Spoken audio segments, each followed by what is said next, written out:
regarding that question. I am not speaking now of the fact that the very situation is very strange. We have a room here. We have in front of us the delegate of Poland, the head delegate of the Polish Republic, and he's asking he's asking for the floor. The President ignores this request for the floor, this request from the Polish delegation.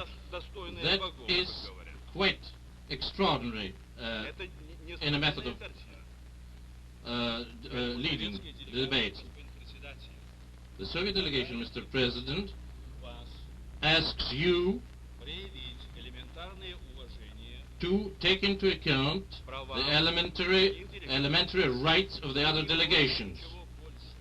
We are not asking for anything more than the things which we have the right to ask in such circumstances. We are asking you to consider the question which has been raised by us. We do not know which decision will be taken by the conference regarding the question, either in our favor or against us.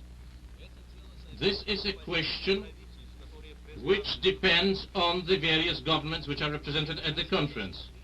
However, this question should be at least considered, and that is why I have said that until such question is discussed, the Soviet delegation will be asking the conference to take a decision on this very question.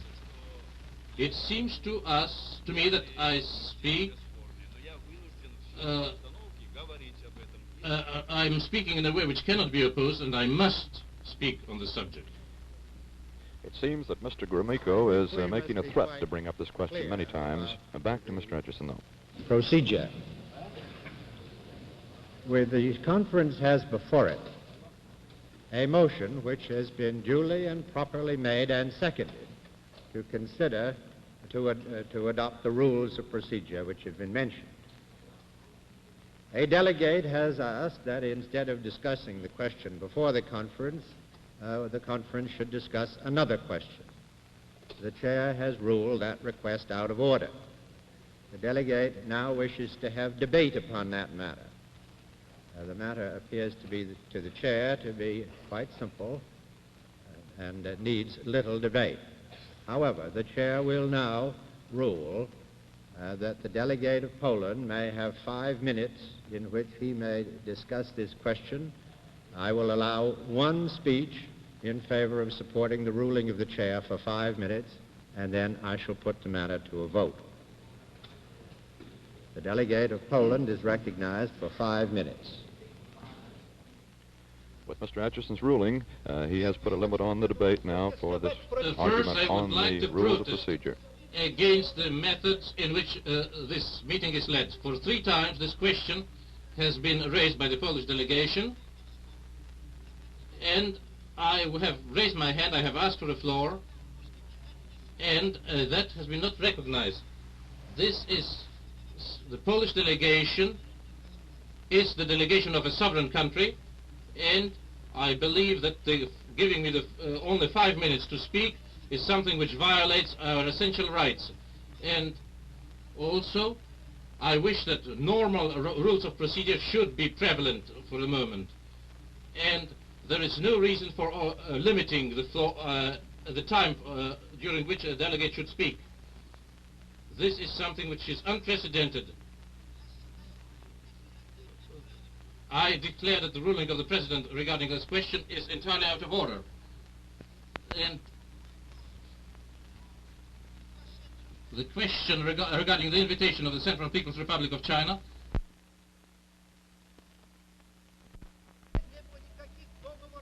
there were no treaties until now, no agreements regarding that question, and this situation needs that the government of the Chinese People's Republic be invited. The time of the delegate from Poland has expired. The ruling of the President, as I understand it, does not in any way infringe the right of any delegate here, nor does it prejudice the question of what matters of substance may be discussed at this conference. All that the ruling of the President indicates is that as the first act of this conference has been the proposal and the seconding of the rules of procedure by which the conference shall be governed, that is the motion before the conference, and that is the motion which must now be discussed. I understand that the delegate of the Soviet Union wished to put the proposition that something else should be discussed before the matter which has already been proposed and seconded. That does not seem to me to be the right way to proceed. After all, we here start as a conference which has no rules to govern its proceedings. And it is surely right that the first thing that we should do would be to consider in what manner we are to proceed and under what rules. Therefore, it seems to me to be perfectly right, and without prejudice to what matters may subsequently be raised, that we should first consider what is before the conference, namely the adoption of the rules of procedure. That was the British The delegate, delegations Honourable will now Casey Younger, proceed Minister of to State. vote on the question of sustaining the ruling of the chair. I ask one delegate from each delegation to do the voting. The voting will be by raising of hands. All those delegations who are in favor of supporting the ruling of the chair will raise a hand. And please keep your hands raised until the Secretary General counts the votes.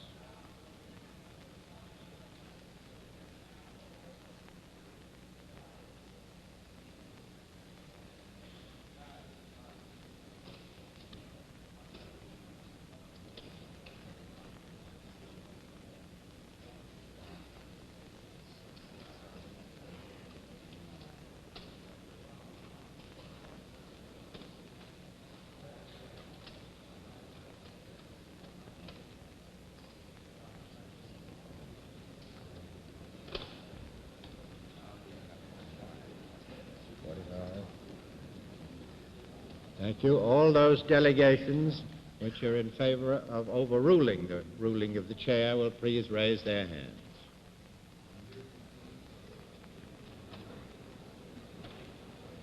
The delegates look frantically around, trying to see who might be voting against the chair on this question, and as nearly as we could tell from up here at our CBS television box, only the communist delegations, Russia, Poland, and Czechoslovakia, voted against the chair. But we'll have the official announcement from Mr. Atchison now in just a moment. The ruling of the chair that the business before the conference at the present time is the question of adopting the rules of procedure is sustained by a vote of 45 for and 3 against.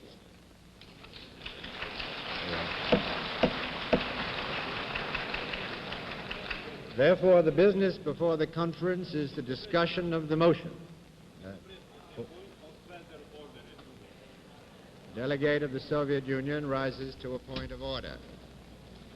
A moment ago, Mr. Gromyko threatened to bring up the question of Chinese representation at every turn in this conference, and perhaps this is another turn now. Voted before the adoption of rules of procedure, the Soviet delegation reserves its rights to raise this question as the very first question after the adoption of the rules of procedure.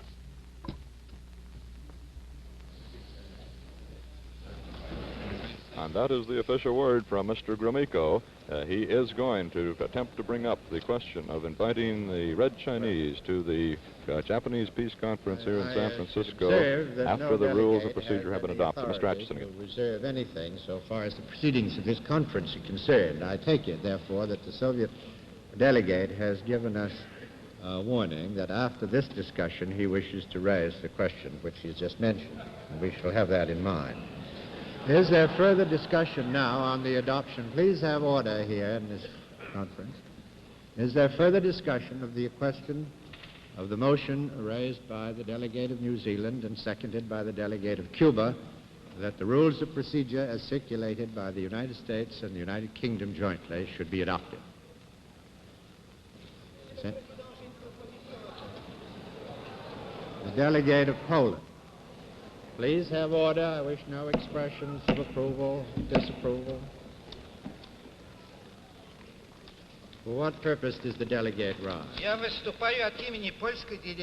am raising in the name of the Polish delegation in order to make a proposal regarding the rules of proceeding of the conference. In according with the principle accepted in international relationship, the rules of procedure should be first discussed thoroughly. That is particularly important in very important conferences, and in a conference so important as this one. And the decision to take the rules of procedure, the rules of procedure will have a very strong influence on the success of the conference. The normal method for the adoption of rules of procedure is the creation of a committee for the preparation of rules of procedure committee, which receives the mandate for preparing such rules of procedure and to prepare the work of the conference. And such a committee should also determine the agenda, what should be the agenda of the conference.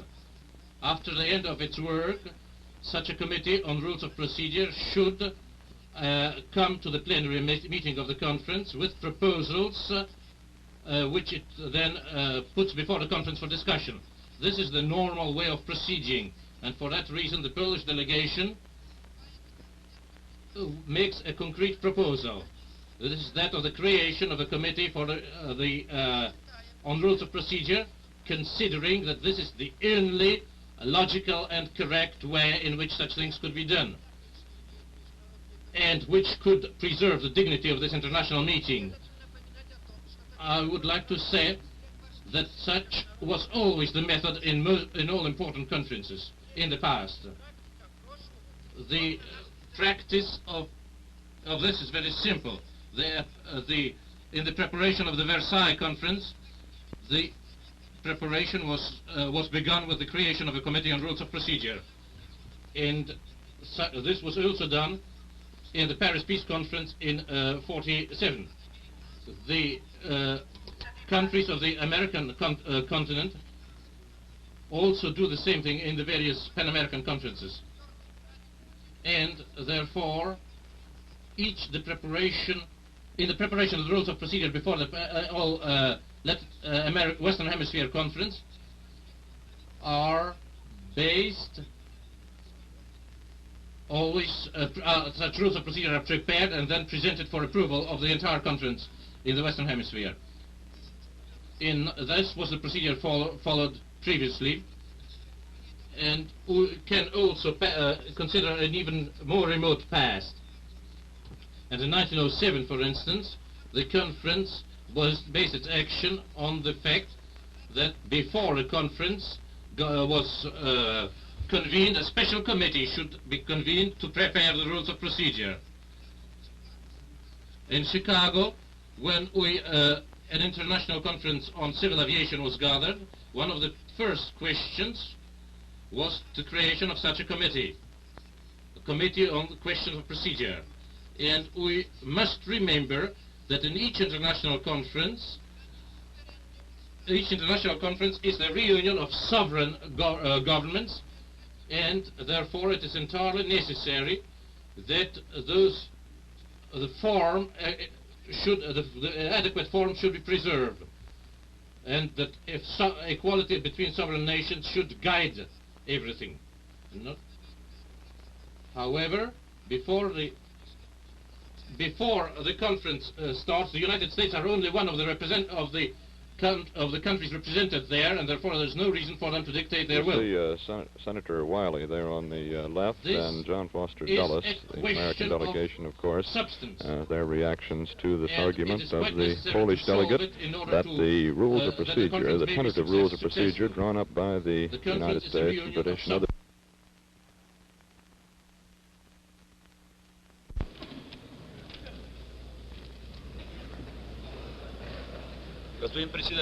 Mr. President, the Soviet delegation would like to make a few remarks regarding the rules of procedure presented by the United Kingdom and the United States. However, the Soviet delegation believes that it would be more useful to consider first the question raised by the Polish delegation regarding the creation of a special committee for considering of the rules of procedure, in which case the Soviet delegation declares immediately that such committee should begin its work immediately. We also accept the point of view that this committee should take into consideration and all the project, and if possible, this committee should present its conclusions even today. We know the rules of procedure, such as proposed by the United States and Great Britain. However, these rules of procedure, this document, was considered by certain people who have a certain experience with rules of procedure.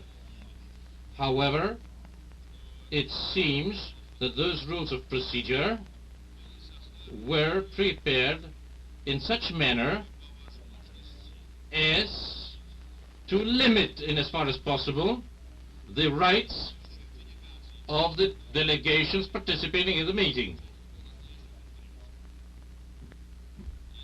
I do not know who has prepared those rules of procedure. Senator Wiley, after just a few moments of Russian and communist arguments, already seemed to be a little weary in the picture we just saw. Our temporary president now, back to Mr. Gromyko. Knows. There are certainly people with adequate experience in the Department of State who prepare such rules of procedure. Nevertheless, it seems that certain corrections and amendments should be brought into this document. So, as this was a